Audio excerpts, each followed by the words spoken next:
उदासीनता हृदय का ऐसा भाव है जहां हमें किसी बात में रुचि नहीं रहती। हम कोई कार्य करने के लिए उत्साहित नहीं होते। उदासीनता जब एक सीमा से बढ़ जाती है तो मन का रोग बन जाती है। मनुष्य जीवन से अधिक मृत्यु को पसंद करने लगता है। हम सब जीवन में कभी ना कभी उदासीनता का अनुभव अवश्य करते हैं। मन निराशा से भर जाता है और हम कार्य का त्याग कर बैठते हैं। अधिकतर हमारी उदासीनता कुछ समय के लिए ही होती है, इसलिए उससे होने वाली हानि को हम पहचान नहीं पाते। किंतु उदासीनता धीरे धीरे आदत का रूप धारण कर लेती है और हम बार बार उदासीनता के कारण हाथ में लिए कार्य अधूरे छोड़ देते हैं। क्या हमारे सबके साथ ऐसा नहीं होता? तो वास्तव में उदासीनता क्या है? इसका जन्म कहां से होता है? इससे छूटने का उपाय क्या है?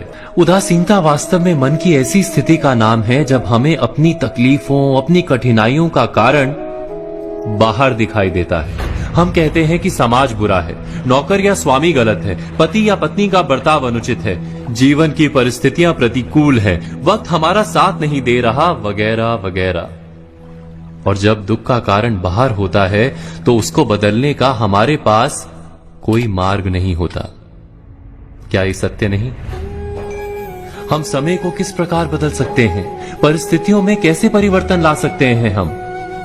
अर्थात हम स्वयं को निस्सहाय मानने लगते हैं और वहीं से उदासीनता का जन्म होता है। क्या ये सत्य नहीं? प्रश्न ये है कि क्या हमारी सारी विपदाओं का कारण बाहर है या स्वयं हमारे भीतर है? हमारे बुरे हालात क्या दूसरों के कारण है? क्या हमारा परिवार हमारा शत्रु है? क्या समाज दुश्मन है? या हमारी परिस्थितियां हम स्वयं निर्मित करते हैं? विचार कीजिए। पतझड़ में पत्ते गिरा देने वाली ठंड क्या वृक्ष के साथ दुश्मनी कर रही है? नहीं, ऋतु चक्र तो अपना कार्य करता है। उसे पेड़ के साथ ना दुश्मनी है ना दोस्ती। ऋतु चक्र के अनुकूल हो जाना वृक्ष का कर्तव्य है। ठीक वैसे ही समाज कभी किसी व्यक्ति का ना मित्र होता है ना शत्रु। समाज को जिससे लाभ मिलता है, समाज उसका मित्र बन जाता है। अर्थात समाज प्रतिकूल तब बनता है जब हम समाज के प्रतिकूल बनते हैं। वैसा ही व्यक्तियों के बीच में भी होता है। हम जिसे प्रेम करते हैं वो हमें प्रेम देता है, हम जिसे लाभ देते हैं वो हमें लाभ देता है। हमारे हालात बदलने के लिए हमें स्वयं अपने आप में परिवर्तन करना पड़ता है।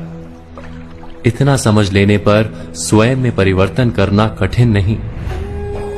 अर्थात जीवन में उदासीनता का कोई कारण ही नहीं, केवल अपने आप में परिवर्तन करना पर्याप्त है। अवश्य विचार कीजिएगा, चिंतन कीजिएगा, मनन कीजिएगा।